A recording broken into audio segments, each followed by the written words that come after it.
स्थिति। अब आता है निर्जरा तत्व। निर्जरा निर्जरा जाने के जो कर्म बंद हमने आश्रम के बाद संबर कर लिया, यहां से कर्म आ रहे थे उसको रोक दिया और नया बंद भी हमने रोक दिया। अब न लगाव है न अटैचमेंट कर रहे हैं, नया बंद भी हमारा रुक गया। लेकिन जो जन्म जन्मांतर के अनादि काल के पहले के इतने खाते में पड़े हैं उनका क्या किया जाता है, उसको समाप्त करना, उसको कहते हैं निर्जरा। निर्जरा का मतलब है झाड़ना। जैसे आपके बस्तर में मिट्टी फंस गई, अब आपने उसको झाड़ दिया तो वो क्या होगी, साफ होगी। निर्जरा का मतलब आत्मा के ऊपर जो कर्म लगे हैं उसकी सफाई करना। अब वो दो प्रकार की निर्जरा है, एक है अकाम निर्जरा और एक है सकाम निर्जरा। जो अकाम निर्जरा है वो तो सबकी होती रहती है, वो तो सबकी हो रही है, वो तो पशु पक्षियों की भी हो रही है, वो तो सबकी, हर जीव की हो रही है अकाम निर्जरा। अकाम निर्जरा क्या है कि कर्म ने अपना फल दिया और फल दे करके कर्म समाप्त हो गया, आत्मा से झड़ गया, चला गया। वो अकाम निर्जरा सबकी हो रही है। लेकिन यदि हम हाथ पे हाथ धर के बैठे रहे कि वो अपने आप झड़ते तो है, फल दे दे करके सारे झड़ जाएंगे, तो फिर कभी मुक्ति नहीं हो सकती है। मुक्ति जब भी होगी सकाम निर्जरा से होगी। सकाम निर्जरा जो होती है वो तप के माध्यम से होती है। जितना हम तप करेंगे, जितना आत्मा को तपाएंगे, जितना उसमें प्रसारित करेंगे, उतनी ही वो निर्जरा होती है। तो जितनी आत्माएं मोक्ष गई है वो सारी सकाम निर्जरा से मोक्ष गई है, कि प्रसारित करके कर्म की निर्जरा की। उससे अकाम निर्जरा से कोई मोक्ष नहीं पहुंचा, क्योंकि अकाम निर्जरा से मोक्ष जाया ही नहीं जा सकता। इतनी लंबी श्रृंखला अपने आप समाप्त होने में कितना बंध भी तो करेगी, इसलिए सकाम निर्जरा से मोक्ष मिलेगा। और वो सकाम निर्जरा जो होती है वो हमारी प्रसारत से है, हमारी मेहनत से है, और उसके लिए होता है तप। इसलिए तप से निर्जरा होती है। पुराने पड़े कर्मों को झाड़ना है तो तप करना पड़ेगा। ताप्यति तप, जो तपाता है उसको तप कहते हैं। जो तपता है वही पकता है। आपको पता है सोना चमकता है तपने के बाद, तपता है तभी चमकता है। रोटी पकती है तपने के बाद, हर चीज, आम पकता है तपने के बाद, पकने के बाद। तो इस प्रकार वो रसीला बनता है आम पकने के बाद। तो हर चीज जो है वह तपने के बाद ही पका करती है। तो ये आत्मा भी परमात्मा जब बढ़ेगी तो बढ़ेगी तपने के बाद। इसको तप तो करना ही पड़ेगा। तो जो कर्म झाड़ने हैं उसके 12 भेद बताए हैं। क्या वो कर्मों को आत्मा से कैसे झाड़े, सकाम निर्जरा कैसे प्रसारित करे, किसमें प्रसारित करे। जो काम निर्जरा है वो तो उस आम की तरह से है जो आम अपने आप पका और उसके बाद डाली से टूट गया, वो अकाम निर्जरा है कि अपने आप कर्म पका और समाप्त हो गया। सकाम निर्जरा है कि आम कच्चा है लेकिन हमने मेहनत करके प्रसारित करके अखबार में लपेट के कुछ सामान लगा करके उसको समय से पहले पका लिया, वो सकाम निर्जरा है। इसी प्रकार जो अपने आप कर्म नहीं झड़े, अपने आप जिनका भी समय नहीं आया है झड़ने के लिए, वो सारे कर्मों को पहले झाड़ देना, उसको क्या कहते हैं, सकाम निर्जरा कहते हैं। तो वो प्रसारत से है, कैसे झाड़े आप उन कर्मों को जो आत्माओं पर इतने सारे लगे हैं। तो उसके 12 भेद बताए हैं। 6 बाह्य, जिसमें बाहर के पदार्थ का आलंबन लिया जाता है जो दिखाई देते हैं। 6 अभ्यंतर के हैं जिस पर सिर्फ मन का संयम है। 6 बाह्य जो है उसमें है अनशन, अनोदरी। अनशन जिसको आप उपवास कहते हो, वो अनशन है, उसके द्वारा आत्मा से कर्म झड़ते हैं, झाड़ देते हैं। जब जब आप उपवास में प्रवेश करते हैं, जब जब आप पहर करते हैं, 2 पहर करते हैं, जब जब आप पोषण करते हैं, उस समय होता क्या है, आपकी आत्मा को ऊपर लगे हुए कर्मों को आप इस प्रकार क्या कर देते हैं, झाड़ देते हैं और आत्मा हल्की होकर के ऊर्ध्व गमन की ओर होने लगती है, आत्मा सुख की ओर गमन करने लगती है। अनशन के बाद अनोदरी। अनोदरी है भूख से थोड़ा कम खाना, बहुत मुश्किल है, हमारी तो प्रवृत्ति है भूख से ज्यादा खाना, कि थोड़ा और खा ले, जे भी खा ले।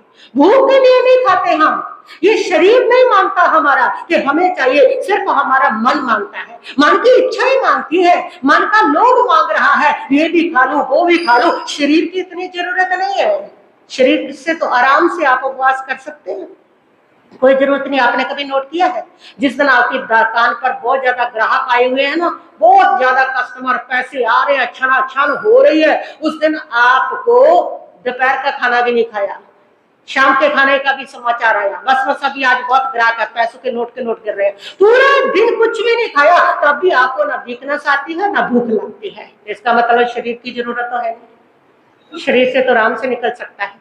कहते हैं आत्रेय नाम का एक वैद्य हुआ था, तपस्वी हुआ है, उसने एक ही संकल्प किया था कि जब तीव्र भूख लगेगी तब खाऊंगा, तब तक नहीं खाऊंगा। और ये संकल्प के द्वारा पहले दिन उसको तीव्र भूख नहीं लगी थी तो उसने नहीं खाया, एक दिन का उपवास हो गया।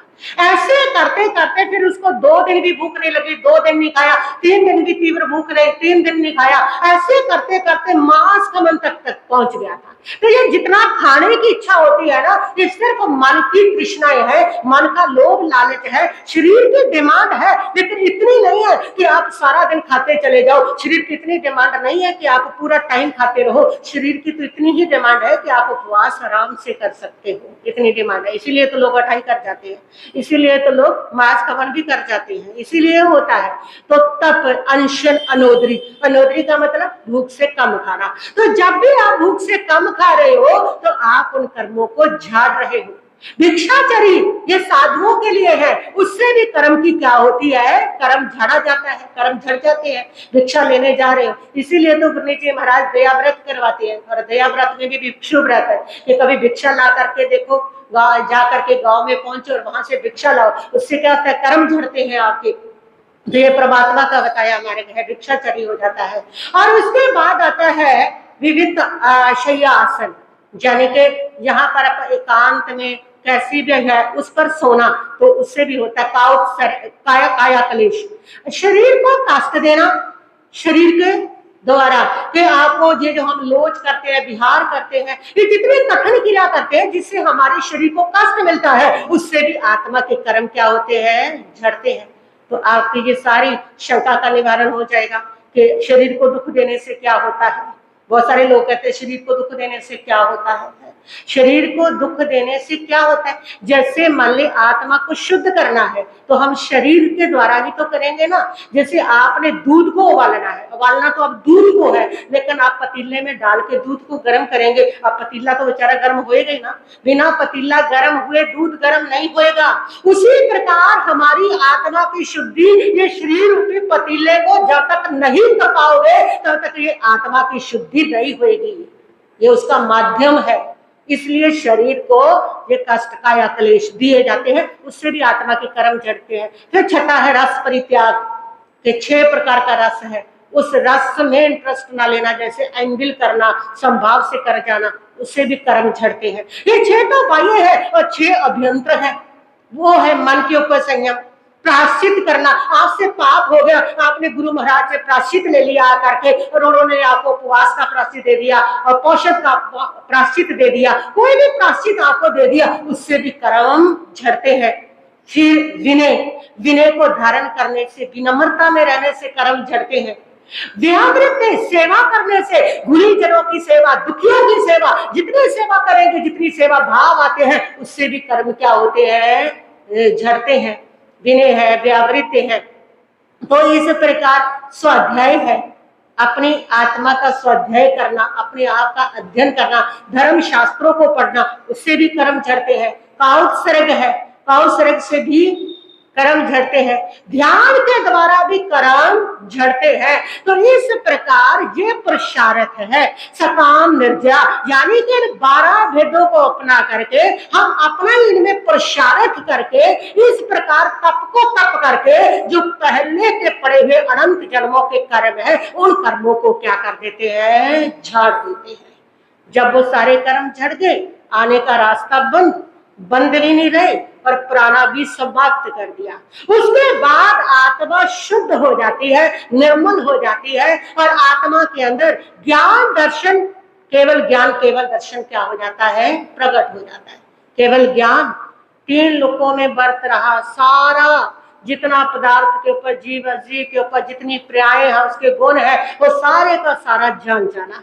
केवल ज्ञान ही ज्ञान है, जहां ज्ञान की पुंज बन जाती है आत्मा। केवल दर्शन, सिर्फ अपनी आत्मा का पूरी तरह से अवलोकन कर लेना, पूरे पदार्थों को देख लेना, केवल दर्शन। अनंत सुख, ऐसा सुख जो कभी दुख में ना बदले, और अजर अमर सारे बंधन समाप्त हो जाते हैं। अब ना जन्म है, ना मरण है, अब ना दुख है, ना रोग है, ना शोक है, ना बुढ़ापा है, जहां अनंत सुख है। यानी कि मुक्त हो गए हैं, सारे जन्म मरण से मुक्त हो गए हैं, सारे दुखों से मुक्त हो गए हैं, सारे रोग शोक से मुक्त हो गए हैं, सारी तकलीफों से। उसको क्या कहते हैं? मोक्ष कहते हैं।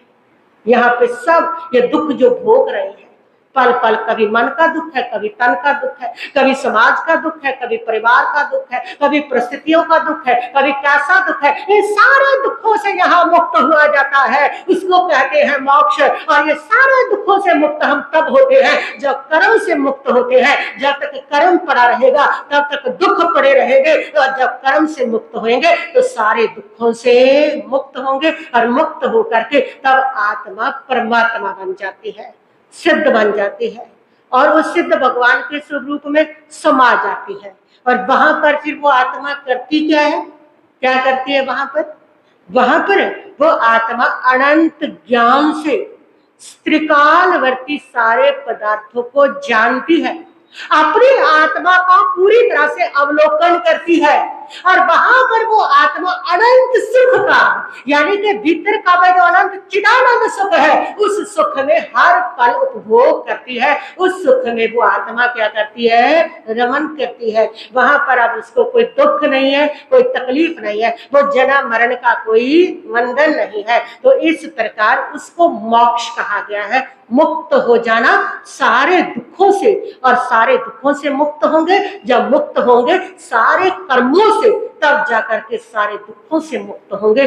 उसको मोक्ष तत्व कहा है, मुक्त हो जाना। तो ये नव तत्व की प्रक्रिया है पूरी की पूरी।